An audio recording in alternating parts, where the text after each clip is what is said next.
warahmatullahi wabarakatuh. Alhamdulillahilladzi nahmaduhu wa nasta'inuhu wa nastaghfiruh wa na'udzu billahi min syururi anfusina wa min sayyiati a'malina may yahdihillahu fala mudilla lahu wa may yudlil fala hadiya lahu. Asyhadu an la ilaha illallah wahdahu la syarika lahu wa asyhadu anna Muhammadan abduhu wa rasuluh.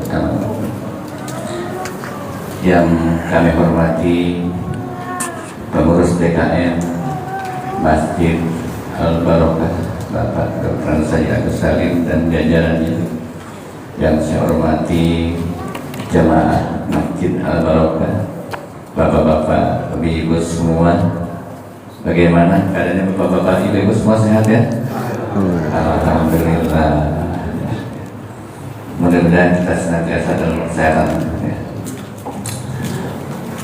Kemudian putri pertama, marilah sama-sama kita panjatkan puji dan syukur kepada Allah Subhanahu wa taala atas berkat limpah rahmat dan karunia-Nya kita pagi ini diberikan kesehatan Allah Subhanahu wa taala, sehingga dengan nilai-nilai yang nikmat-nikmat yang kita terima pagi ini, kita masih dapat berkumpul di Masjid Al-Barokah ini dalam rangka mengikuti kajian subuh yang tema pagi ini adalah tentang fikih amal ma'ruf nahi munkar.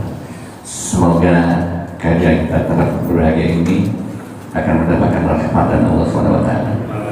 Kemudian juga salawat salam semoga Allah limpahkan di atas junjungan Nabi besar Muhammad sallallahu alaihi wasallam beserta para keluarga, sahabatnya, dan insyaallah kita semua. Untuk menambah barokahnya acara ini, marilah kajian subuh ini kita buka saja dengan sama-sama membaca lafaz basmalah. Bismillahirrahmanirrahim. Untuk selanjutnya yaitu kajian subuh yang akan disampaikan oleh Al-Ustaz Nur Badri Ramadan LCMA dengan kajian yaitu tentang fikih amal ma'ruf nahi munkar. Kepada Ustaz Nur Badri Ramadan LCMA kami persilahkan. Bismillahirrahmanirrahim. Assalamualaikum warahmatullahi wabarakatuh. Alhamdulillah wassalatu wassalamu ala rasulillah ba'd. Para bapak ibu hadirin yang dirahmati Allah, judul kita pada pagi hari ini adalah fikih amal ma'ruf nahi munkar. Mengingat bahwa kegiatan amal ma'ruf nahi munkar adalah kegiatan yang tidak pernah berhenti, kegiatan yang selalu dibutuhkan. Kadang-kadang dibutuhkan amal ma'rufnya gitu ya, kadang-kadang dibutuhkan nahi munkarnya, kadang-kadang dua-duanya. Nah, pada praktiknya seringkali kita berat sebelah, ya cuma berani amal ma'ruf, tidak ada nahi munkar, atau sebaliknya nahi munkar aja tapi tidak memperhatikan etika dan adabnya.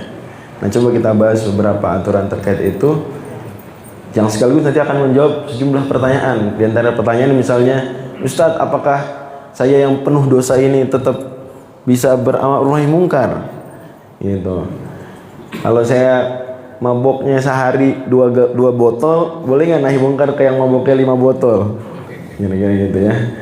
Kalau saya sendiri masih pacaran, boleh nggak nahi munkar ke yang pacaran lebih parah? Kira-kira gitu. Atau kalimat dan pertanyaan sejenis. Ya. Nah, ini coba kita jawab. Saya rangkum sebetulnya dengan beberapa literatur dari berbagai kitab, namun panduan utama yang nanti akan saya jadikan acuan pengurutan materi kita adalah kitab Qalaidul Qiyan karya Imam Ibnu Balban ya. Wafat tahun 1083 Hijriah. Oke, yang pertama hukumnya dulu. Ya, saya bagi mungkin jadi 7 poin. Poin pertama, apa hukum amal ma'ruf nahi munkar? Apa hukumnya? Hukumnya wajib. Tapi wajibnya ada yang fardu kifayah, ada yang fardu ain. Karena fardu atau wajib itu ada 2. Ada wajib aini, ada wajib kifai. Dan ayatnya terkenal, sering dibaca kalau pembukaan acara ya, wal takum minkum ummatun yad'una ilal khairi dan seterusnya. Surat Ali Imran ayat 104 dan seterusnya. Nah, di situ kan kata Allah, hendaknya ada wal takum minkum ummatun, sekelompok orang. Nah, ini dalil bahwa amar ma'ruf nahi mungkar asalnya hukumnya fardu kifayah. Gitu. Artinya kalau udah ada yang ngelakuin, maka gugur kewajibannya dari yang lain. Umpama di pojokan RT ada anak muda mabuk-mabukan. Di masjid ada 10 bapak-bapak. Kalau satu udah ngelarang, yang lain udah nggak kena kewajiban lagi nahi mungkar. Kan satu udah cukup. Tapi kalau belum cukup, ternyata satu mau dikeroyok. Nah, maka kudu 2, 3 nyusul, bantuin, belain. Nah, itulah konsep dari fardu kifayah. Sesuai namanya kifayah. Kifayah apa artinya? Cukup. Kifayah artinya cukup. Jadi dia wajib atas semua orang. Tapi kalau sudah ada sebagian yang melakukan dan cukup, harusnya cukup nih, dan cukup, maka yang lain nggak lagi kena kewajiban, gitu ya. Tapi kalau belum cukup, maka yang lain tetap wajib. Oke, itu hukum asalnya. Tapi bisa jadi fardu ain. Kapan jadi fardu ain? Tentu saja kalau cuma kita doang yang sendirian di situ. Kita lewat di jalanan, ternyata ada di pinggir jalan situ, kita sendirian dan itu orang sendiri juga lagi ngelem. Lagi ngapain, Bu? Pak? Lagi ngelem. Maksudnya bukan ngelem tugas sekolah. Ya, ngelem yang itu tuh. Tahu ya? Apa hukumnya ngelem? Haram ya, nggak boleh. Itu jalan menuju narkoba. Anehnya ada yang mirip-mirip, nggak persis, cuma menuju juga. Nah, itulah makanya Muhammadiyah ingatkan soalan masalah rokok, vape itu jalan menuju. Ya, waspada. Jadi siapa yang Ustaz saya ngambil pendapat makruh deh, tapi hati-hati. Ya, itu bisa jalan menuju yang seperti itu. Itu dari riset UI tahun 2007 waktu itu, bahwa orang yang mabuk dan narkoba itu mereka adalah yang sebelumnya melakukan aktivitas yang ulama diskusikan tadi, ya. Ala kulli hal. Jadi kalau misalnya kita ngelihat, kita sendirian ngelihat orang ngelem, maka kita fardu ain tuh ngelarang. Mas, jangan ya Mas. Kasihani diri Mas. Nah, gitu. Nanti jadi bodoh ngelem. Bisa dimengerti nih ya. Jadi kadang fardu ain kalau apa? Fardu ain kalau cuma kita doang yang bisa nahi mungkar. Begitu. Termasuk juga misalnya kemungkaran di kantor, yang bisa ngelarang cuma bos. Ada nggak begitu tuh? Kan ada kemungkaran tertentu yang bisa ngelarang bos, yang bisa ngatur bos. Ya. Maka fardu ain atas siapa nih? Si bos untuk melarang. Karena cuma dia yang punya kemampuan untuk itu. Aslinya kalau bisa dilakukan yang lain juga kena kewajiban. Tapi karena cuma bos aja yang bisa melakukan itu, bos. Nah, paham nih? Misalnya di satu kantor peraturannya adalah tidak ada istirahat siang, nggak ada, kerja aja terus. Sementara orang butuh ngerjain sholat zuhur, bisa nggak tuh diubah sama karyawan tuh? Nggak bisa. Yang bisa ngubah siapa peraturan tuh? Bos dalam hal ini. Nah, maka 1 Mei kemarin tuh ya, datang baik-baiklah ke bos. Bos, May Day bos.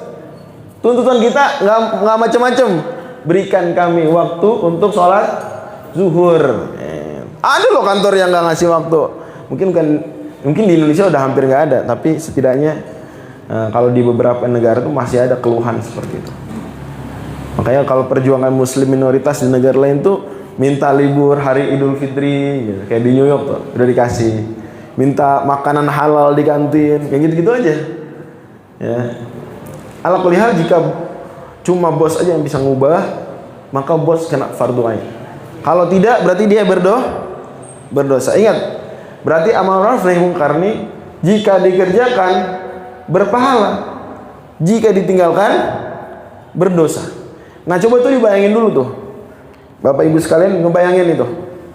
Wah, saya kalau amar ma'ruf nahi munkar saya dapat pahala. Kalau enggak maka saya dapat dosa. Oke. Contoh lain dari amar ma'ruf nahi munkar yang fardhu ain adalah kemungkaran di dalam rumah. Kemungkaran di dalam rumah.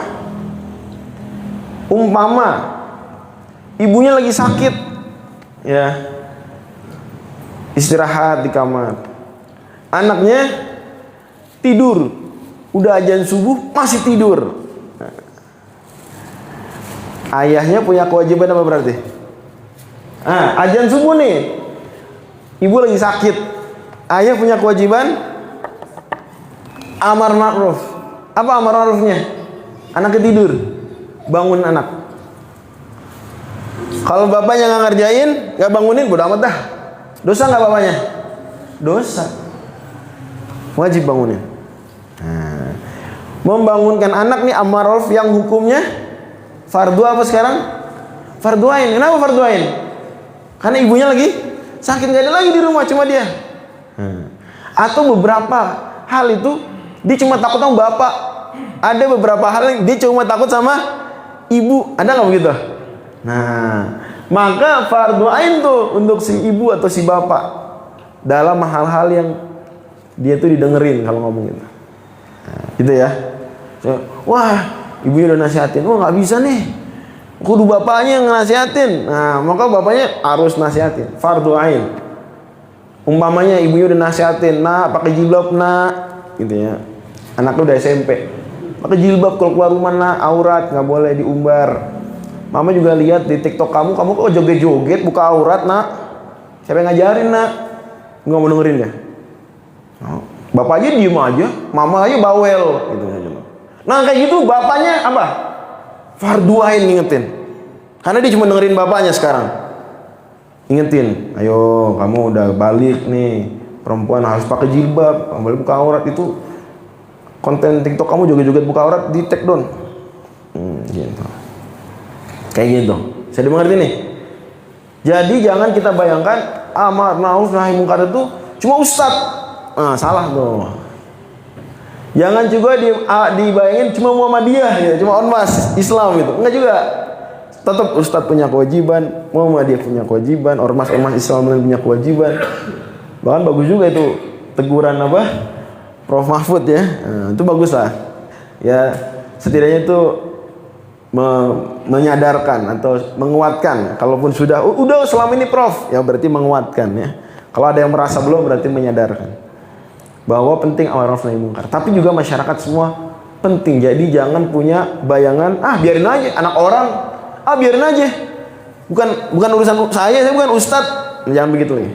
Karena hukum amar ma'ruf nahi munkar hukumnya apa? Fardu kifayah atas semua muslim. Dan kadang-kadang jadi fardu ain.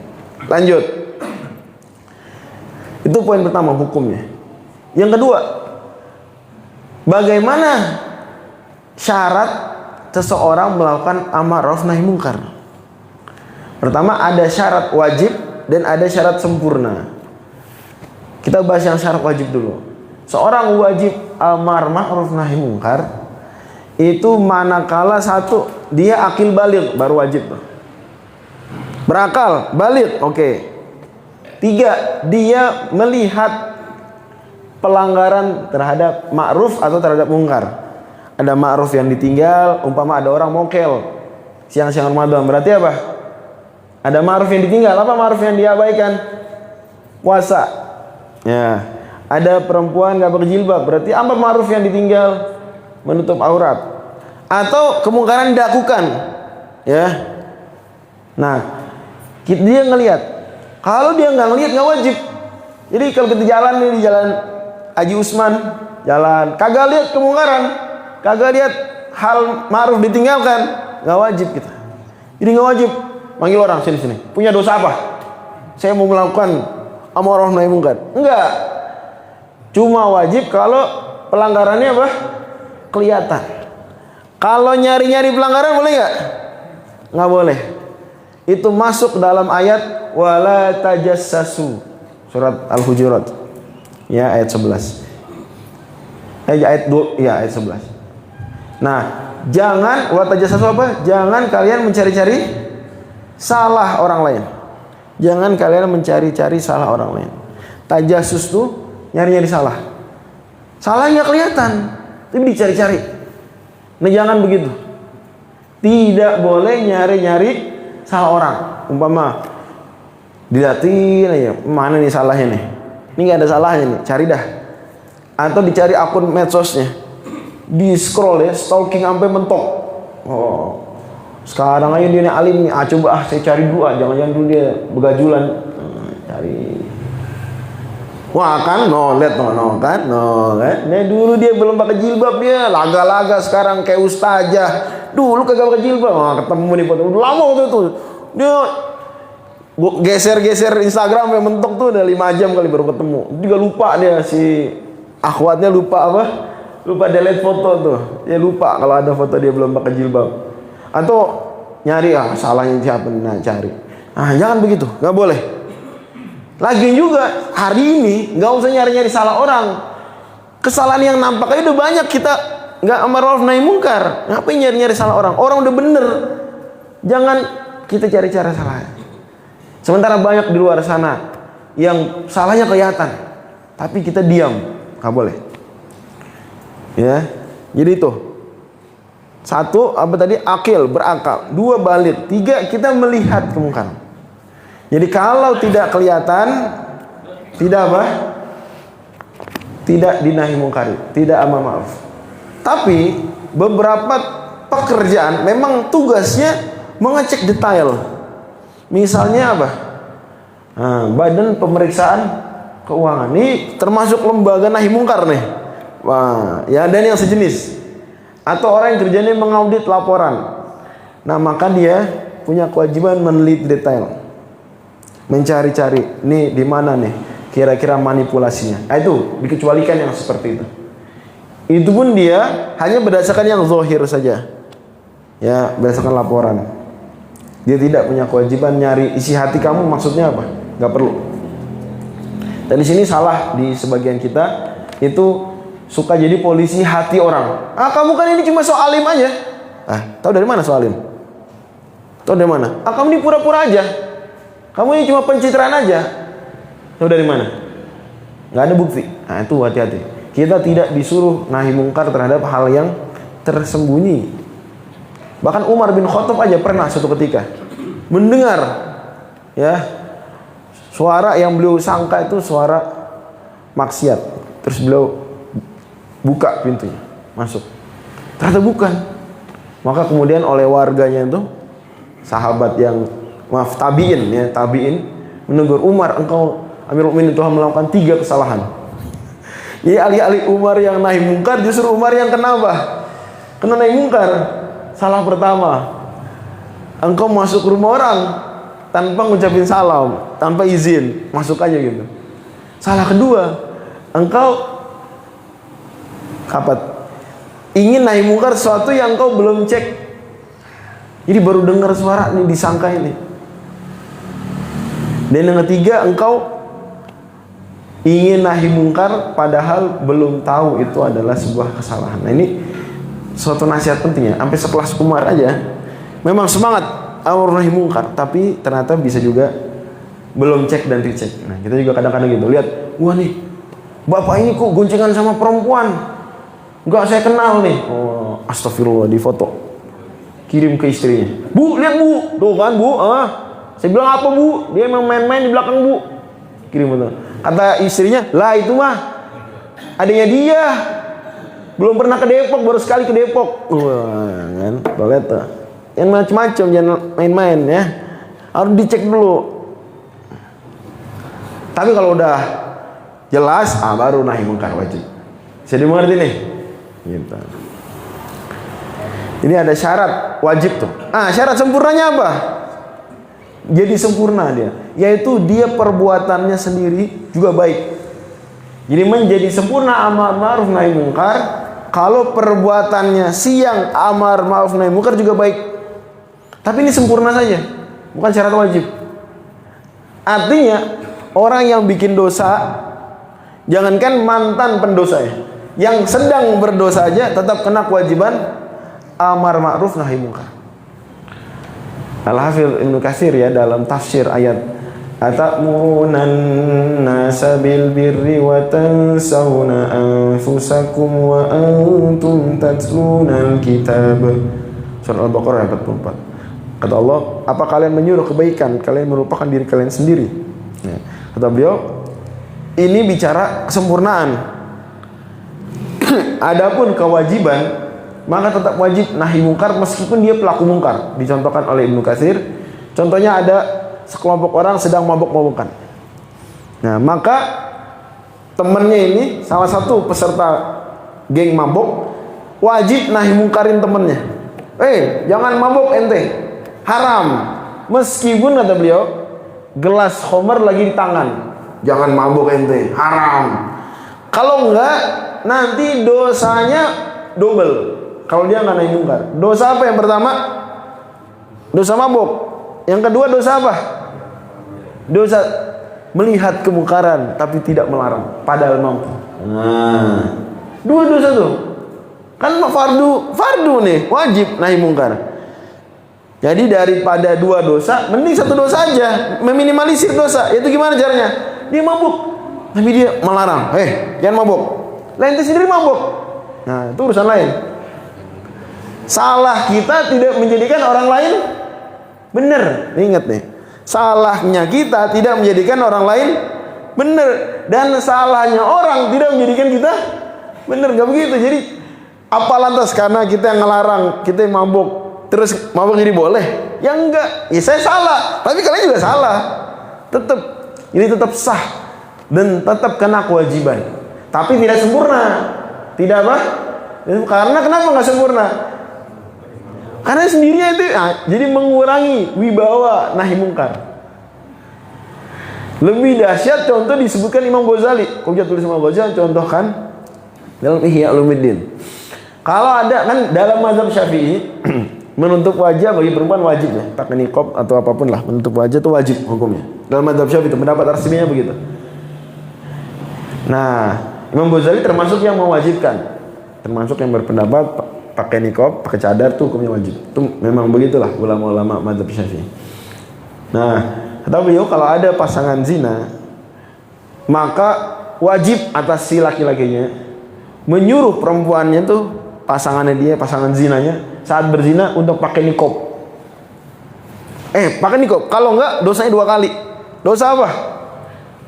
Dosa zina, mohon maaf, akramakumullah. Dan yang kedua, dosa tidak menyuruh orang, menyuruh perempuan pakai cadar. Ini tentu beliau sengaja bawakan contoh cadar tuh contoh maksudnya sampai begitu juga. Artinya adalah orang yang berzina itu sebenarnya dosanya berlipat-lipat, banyak sisi tuh. Udahlah dosa zinanya, udahlah dosa apa lagi? Mendiamkan kemungkaran pasangan zinanya. Harusnya dia apa? Ayo kamu tutup aurat. Walaupun lagi sedang zina, kan sedang zina ya tetap tutup aurat wajib, tetap wajib nahi mungkari. Poinnya adalah kalau yang begitu aja kita ngeliat, kok gitu sih? Tapi benar sih, ya benar juga. Nah, maka apalagi dalam kehidupan kita sehari-hari. Bapak ibu sekalian jangan takut melarang anaknya pacaran. Ya itu memang haram. Fatwa Tazji, ya pacaran anak-anak muda sekarang itu haram. Jilid 7 tanya jawab agama.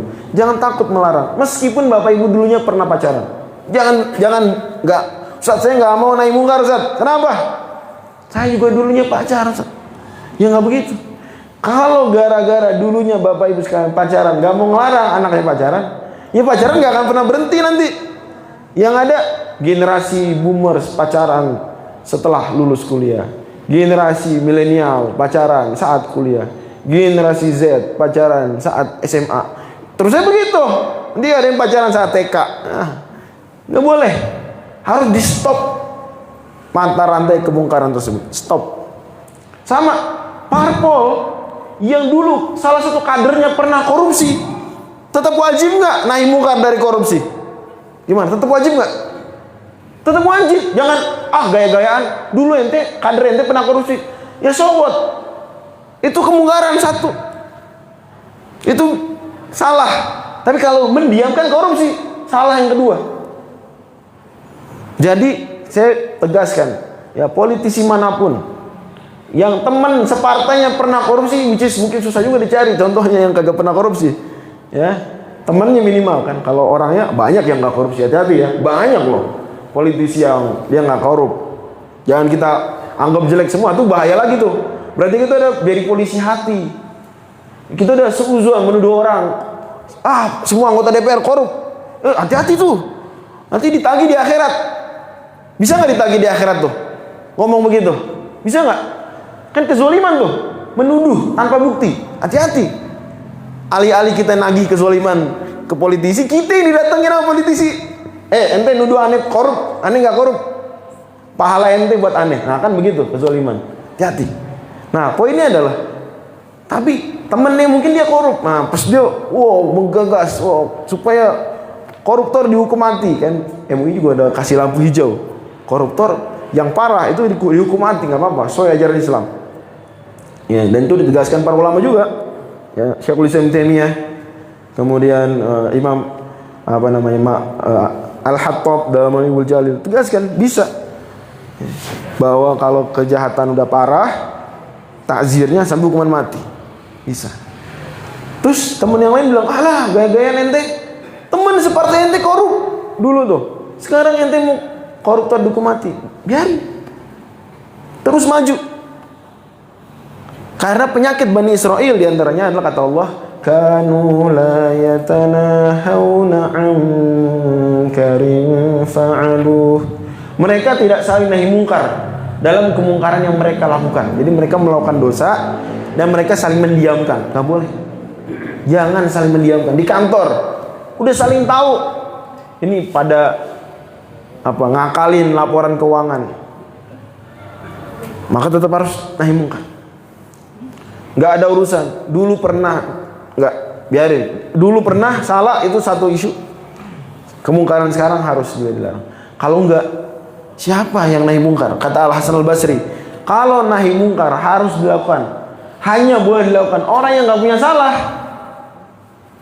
Akan ada nggak yang nahi mungkar? Gimana, Bapak Ibu sekalian? Kalau nahi mungkar hanya boleh dilakukan orang yang nggak punya salah, ada nggak yang nahi mungkar? Selain para nabi ya, ada nggak? Nggak ada. Sebelum nggak ada nahi mungkar. Bisa dimengerti nih. Terus sempurna juga melakukan nahi mungkarnya dengan lemah lembut, dengan bijaksana. Ini kesempurnaan. Nggak wajib. Dalam artian sah nahi mungkar meskipun galak, ya. Cuma nggak bagus saja. Tapi tetap udah gugur kewajibannya. Ya ada orang nahi mungkarnya galak. Sebagai catatan, nahi mungkar itu 3 level. Ya. Level pertama, level orang yang mengubah dengan tangan. Man ra'a minkum mungkaran falyughayyirhu biyadihi. Mengubah dengan tangan. Mengubah dengan tangan ini bisa dilakukan orang tua di rumah. Lihat anaknya, buka situs pornografi, ya ambil HP-nya. Wajib. Mengubah dengan tangan, ambil, di-delete. Jangan dikasih HP lagi misalnya begitu. Jelas ya? Harus. Kalau mampu. Siapa lagi? Pak RT, Pak RW, Pak Lurah. Nah, itu bisa tuh mengubah kemungkaran dengan tangan. Umpama ada orang buang sampah sembarangan, di Kukusan hukumannya apa? Denda berapa? 1 juta. Dan ada dannya, masih ada spanduknya, dan diarak keliling Kukusan. Nah, mana ada orang fokus, ada nggak di sini? Itu bagus tuh, tegakkan tuh. Insya Allah banyak pemasukan buat kelurahan Kukusan juga. Tegakkan, harus begitu. Yang cuma ditempel dong spanduk, ujung-ujungin kagak ditegakkan nahi mungkar. Tegakkan. Dia berarti mengubah dengan tangan tuh, nangkep tuh, mengubah dengan tangan. Gitu ya. Makanya jangan disangka jadi pejabat itu enak-enak aja gitu, enggak. Dia banyak tugasnya. Karena banyak yang dia mampu, orang lain nggak mampu. Jadi beban kewajiban ke dia. Dia mampu untuk bikin peraturan yang benar. Kalau enggak, berarti enggak nahi mungkar. Oke. Kalau nggak bisa dengan tangan, Yang kedua dengan apa? Fa illam yastati fa bilisani, maka dengan mulut. Nah, ini kewajiban banyak orang. Mampu dengan mulut, nasihatin baik-baik. Ingetin. Ya. Dan jangan bosan. Siap kita dekat kita nih, kita lewat ada mbak-mbak nggak pakai jilbab, ingetin. Saya pun suka ngingetin juga, Mbak, besok pakai jilbab, Mbak.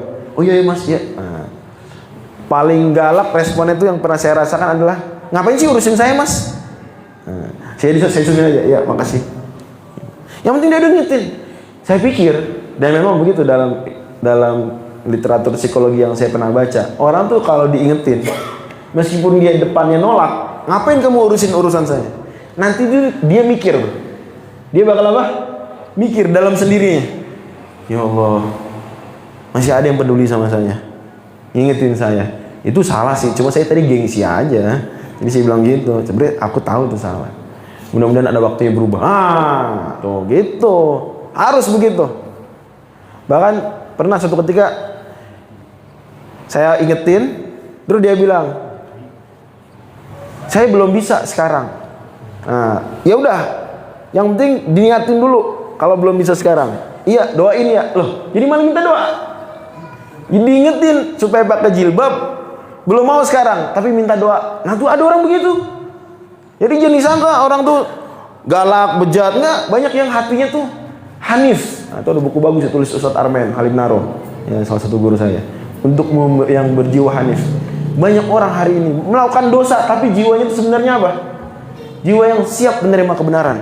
Tinggal dia dikasih tahu. Banyak orang yang nggak tahu soalnya. Banyak yang ngira cuma ngelihat doang, joget-joget nggak apa-apa. Banyak loh yang ngira gitu loh. Hati-hati. Nggak semua orang tuh nganggap itu haram gitu. Enggak. Banyak yang nganggap boleh-boleh aja. Ustaz cuma ngelihat doang. Saya nggak ngapa-ngapain, cuma ngeliatin doang. Lah ngeliat itu doang ngapa-ngapain namanya. Nah, berarti kan masih ada yang perlu dikasih tahu. Itu nggak boleh. Bisa dimengerti nih. Masih banyak anak-anak muda nggak tahu pacaran itu haram. Dia nggak tahu. Dia taunya haram cuma berzina. Padahal mendekati zina juga hukumnya apa? Hukumnya haram.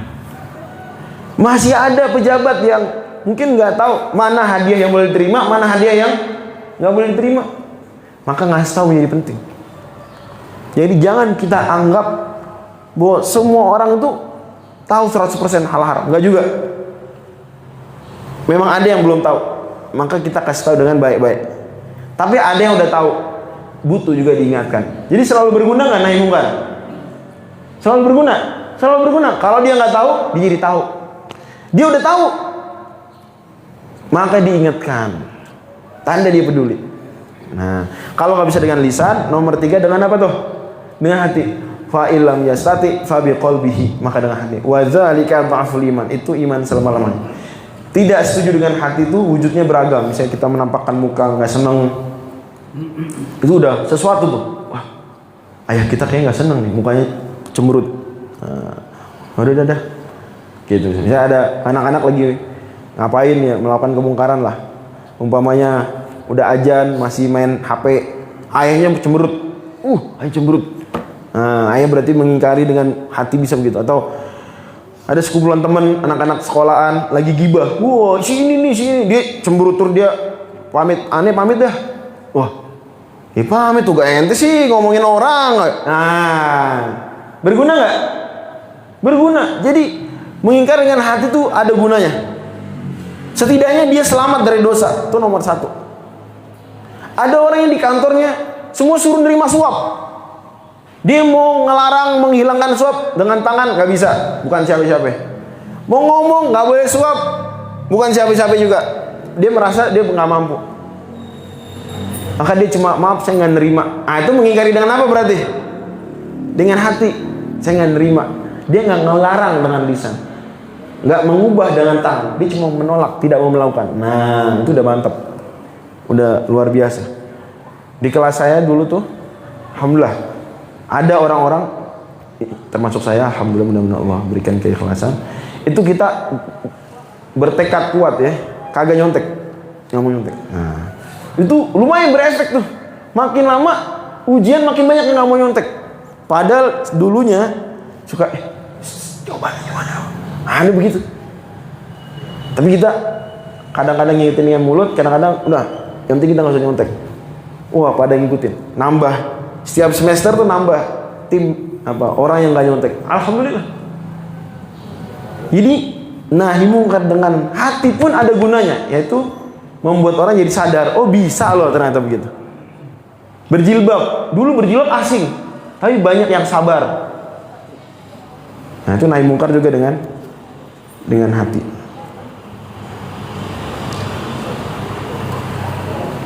Oke. Termasuk kesempurnaan juga dalam nahi mungkar, ya, adalah dia sendiri, ya, menyampaikan itu semua setelah sudah memberikan solusi. Nah, jadi ini kesempurnaan. Nahi mungkar itu seringkali karena orang merasa nggak ada solusi halal. Misal, ada orang dia nggak pakai jilbab, ternyata dia nggak punya jilbab. Nah, bisa begitu. Ada orang kerjanya haram, ternyata dia udah lamar kerja yang halal-halal nggak nemu. Maka termasuk kesempurnaan, bukan kewajiban. Kesempurnaan nahi mungkar, kita memberikan apa? Solusi alternatif. Gitu ya. Nah, ini biasanya dilakukan dengan lembaga-lembaga sosial. Misalnya kita melihat ada yang ngelem tadi. Ngelem kan berarti apa dia? Problem apa kadang-kadang? Problem ekonomi sering. Karena kalau dia nggak punya problem ekonomi, dia nggak ngelem. Dia pergi ke klub malam, kan gitu ya, gampang gitu dah. Kalau dia punya problem, dia nggak punya problem ekonomi, dia nggak ngelem, dia ke klub malam. Tapi dia punya problem ekonomi, makanya ngelem. Nah, maka kita deketin dia, kita larang ngelemnya. Nah, biar sempurna. Mas, udah kerja belum mas? Ayo, saya nggak punya kerja. Mau nggak mas? Tuh teman saya punya lagi nyari lowongan. Mas mau nggak? Ah, alhamdulillah ada deh. Tapi mas jangan ngelem lagi. Iya udah, kalau udah sibuk kerja mas saya mana sempat ngelem. Saya stres aja ngelem mas. Nah, begitu. Ada yang open BO gara-gara gagal dapat jodoh. Ada yang begitu. Mbak, kenapa open BO? Nih kira-kira makna ucapan gini. Saya udah proses berkali-kali kagak ada yang mau. Ya udah, begini aja. Nah, itu ada. Berarti kan salah satu solusinya apa biar dia berhenti open BO? Kita bantu dia. Dulu MUI DKI Jakarta itu waktu mau menghilangkan apa itu lokalisasi di Koja Jakarta Utara tuh. Nah, itu sebelum dihilangkan dibikin dulu pelatihan kerja. Jadi dibikin pelatihan kerja jahit, apa masak, apa macam-macam lah. Jadi itu malamnya, mohon maaf, malamnya melakukan kerjaan haram, tapi paginya atau siangnya ngapain? Pelatihan kerja. Terus sama MUI DKI Jakarta diajak ada pengajian. Pengajian, tuh lokalisasi ada pengajian. Jadi diantara cerita sebagian kiai saya yang agak unik ya. Dia habis pengajian, sholat, terus ada yang sholat malam sebelum melakukan perbuatan kerjaan haram, sholat malam dulu. Kenapa? Karena banyak juga yang melakukan keharaman tuh karena apa tadi? Merasa kepepet. Sebenarnya kepepet ya orang banyak lah, kenapa harus yang haram? Tapi begitulah setan, ya. Dia sering membuat orang soal kepepet yang haram gitu. Enggak juga, padahal ada sebenarnya. Nah, tapi dia perlu dikasih semangat, dikasih opsi-opsi yang lain. Nah, maka setelah dilatih kerja, dikasih pengajian, udah dah. Pak Gubernur waktu itu Sutioso, ya. Nah, itu tutup lokalisasi, diganti tempatnya jadi apa sekarang? Nah, alhamdulillah Jakarta Islamic Center JIC itu. Nah, juga kita ingat dulu. Nah, mungkarnya Bu Risma ya, Bu Risma, masya Allah. Masih ingat nggak? Menutup lokalisasi apa tuh? Nah, tadi Surabaya tuh. Oh, itu juga tuh melibatkan ulama, lembaga sosial, nyariin kerja buat apa nih? Ya perempuan-perempuannya atau siapa mungkin laki-laki juga ada yang di situ juga cariin kerja, dilatih. Nah, jadi itu kesempurnaan. Anda yang nggak nyari solusi juga nggak dosa, tapi lebih sempurna lagi. Maka kayak Jamat Dahlan dulu itu juga begitu untuk menghentikan orang pindah agama.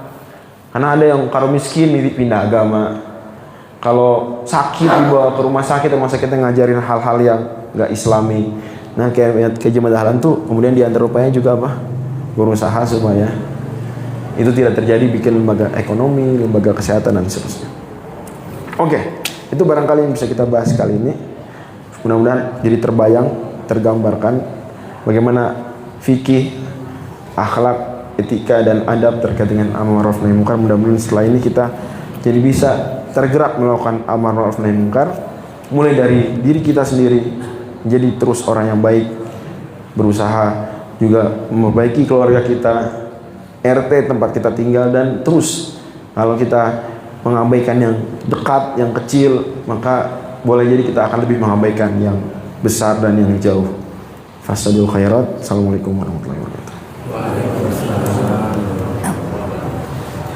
Jazakallahu khair. Ustadzul Fadil Ramadan LCA. Masih ada waktu. Barangkali ada yang bertanya, bapak-bapak, ibu, silakan.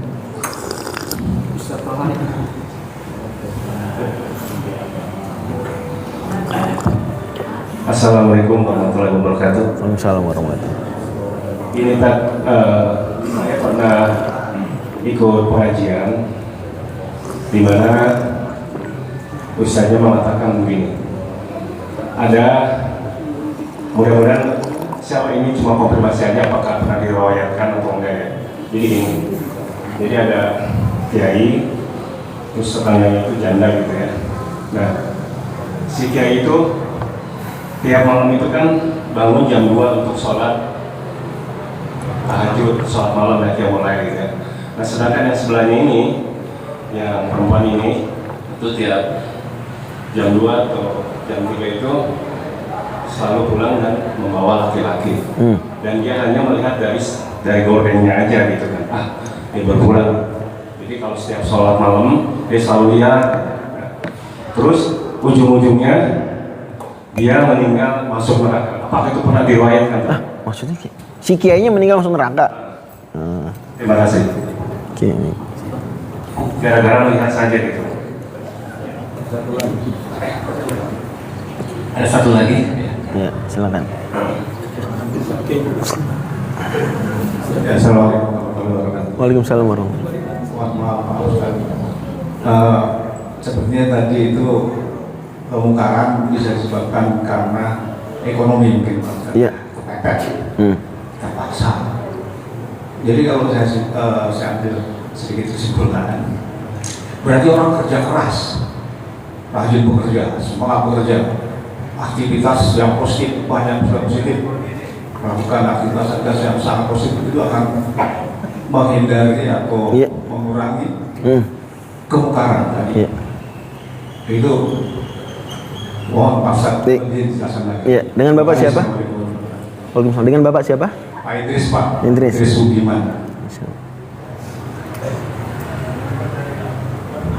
Ya, saya jawab dulu ya. Nanti kalau ada lagi boleh. Ya, tanya dari Ustaz Fahri. Jadi itu saya belum pernah dengar riwayatnya. Tapi secara makna sih benar maknanya. Artinya dia berdosa si kiai tersebut gara-gara tidak apa? Tidak ngingetin, tidak naik munkar. Dia bisa ngingetin baik-baik pelan-pelan. Mampu dia ngingetin. Apalagi kemungkaran seperti itu semua orang insya Allah tahu lah. Ya. Tapi dia mendiamkan, memang bisa beresiko. Maka kita juga perlu waspada nih. Jangan-jangan udah kita cuma memikirkan soleh diri sendiri doang. Padahal kalau lihat di Al-Quran surat Al-Asr ya, Wal Asri itu, Jemaah Dahlan tuh ngaji itu 8 bulan, lebih lama dari Al-Ma'un. Al-Ma'un 5 bulan, Wal Asri itu 8 bulan, lebih lama ya. Padahal ayatnya lebih pendek. Di situ kan dibilang manusia rugi kecuali orang yang beriman beramal soleh. Selesai nggak? Belum. Apa terusannya? Illalladzina amanu wa amilus solihati wa tawasaw bil haqqi wa tawasaw bis sabr. Apa arti tawasaw bil haqqi? Saling menasihati dalam kebenaran. Jadi dia masih rugi itu karena belum melakukan tawasaw bil haqqi. Gitu ya Allah. Kemudian pertanyaan Pak Idris, kesibukan aktivitas positif bisa menghindarkan dari dosa. Itu benar sekali kata Ibnu Qayyim. Jiwa yang tidak disibukkan dengan kebaikan akan disibukkan dengan keburukan. Beliau katakan dalam Ighatsatul Lahafan. Ya, karena itu kita penting juga nih anak-anak muda kita itu kita ikut sertakan dalam kegiatan yang mubah. Sibukannya dengan yang mubah, misalnya dia daripada tawuran mendingan apa ya? Latihan tapak suci. Nah, gitu kan. Daripada apa? Pacaran mendingan ikut SSB di Stadion Kukusan umpama. Begitu dah. Ya, jadi otomatis dia akan apa? Sibuk. Gitu. Dan mengurangi dia untuk mikir-mikir yang enggak. Atau dia ikut OSIS, ikut IPM gitu ya. Kalau di sekolahannya Muhammadiyah tuh ikut Ikatan Pelajar Muhammadiyah, itu lumayan dia jadi bikin program kerja, nyari dana. Itu udah mengurangi waktu dia untuk pikiran-pikiran yang negatif. Gitu. Capek dia pulang. Banyak soalnya dia kalau belum capek, belum tidur, ya udah dia buka HP lihat yang haram-haram. Anak muda bisa begitu. Atau dia karena banyak waktu gabut istilahnya. Dia jadi banyak waktu untuk chatting sama lawan jenis. Chatting sama perempuan ini, chatting sama perempuan itu, teleponan sampai malam. Bapak ibunya, anak saya baik-baik aja Ustaz, anteng di kamar. Alhamdulillah. Lagi video call sama pacarnya, buka baju. Halo, gimana nih? Tanggung jawab. Jelas nih. Nah, itu kenapa diantara gara-gara gabut. Kalau istilahnya tadi Pak Idris bilang karena kurang kegiatan yang positif. Nah, kita begitu. Harus. Termasuk udah bapak-bapak juga nih, udah pensiun juga begitu. Nah, kalau kagak nanti hobinya apa? Debat politik, ngeliatin joget-joget. Nah, itu karena gabut. Coba kalau dia meskipun udah pensiun aktif di ranting. Nah, ini berkurang waktu untuk maksiatnya. Ngobrolnya tadi mau ngobrol debat politik mulu, jadi berkurang. Kayak gitu ya, Pak Idris. Masih ada waktu? Ibu-ibu belum? Ada nggak ibu-ibu? Kayaknya masih ada 3 menit lagi. Ada lagi satu lagi. Pak Tusan. Oke. Oke Pak. Tadi kan Pak mengatakan ada orang yang diingatkan, lalu dia menjawab, tapi ada urusan kamu. Kalau orang ini sudah berkali-kali diingatkan, masih melakukan, coba ya. Lalu saya baca tuh di Al-Quran atau di hadis jauhilah dia dengan cara yang baik. Pernah baca ya? Nah itu. Ini menurut Bapak, apa sih sebabnya orang itu tidak mau melakukan dengan cara diingatkan yang baik? Ya. Dan cara kita diajar untuk meninggalkan dengan cara baik itu gimana Bapak? Ya. Maksud? Baik. Pak Kus ya.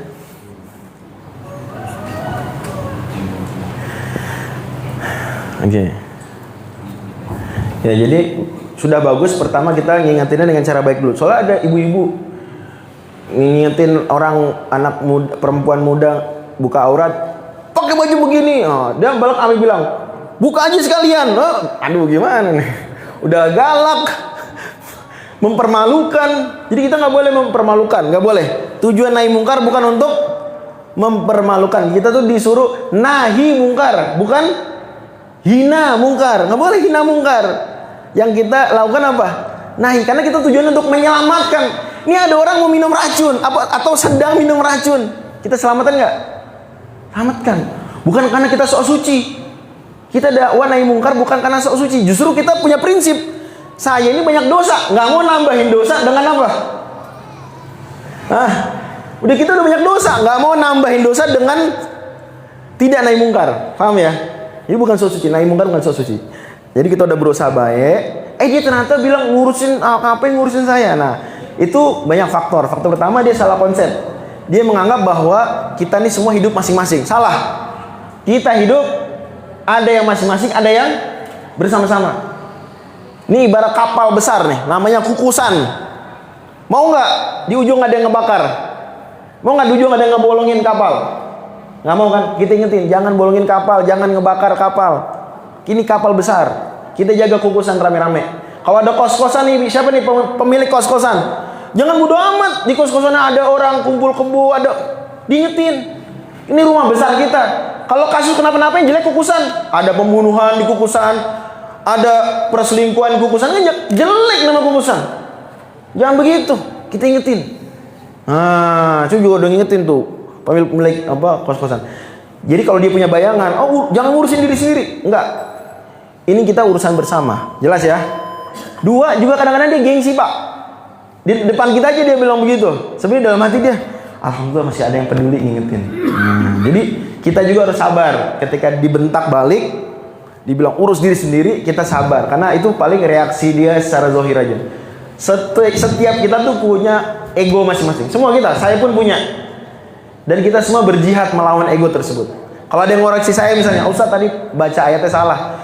Saya juga bisa ada kecenderungan, so tahu aja, saya udah hafal Quran dari lama gitu. Bisa aja begitu. Nah, jadi setiap orang punya egonya, kita berjihad melawan ego kita, tapi ada orang yang belum bisa melawan ego, dia begitu biasa responnya. Udah kita ingetin, kalau nggak mau juga ya udah. Mungkin bisa kita tidak terus-terusan nasihatin, nanti bulan depan kita ingetin lagi supaya nggak bosan.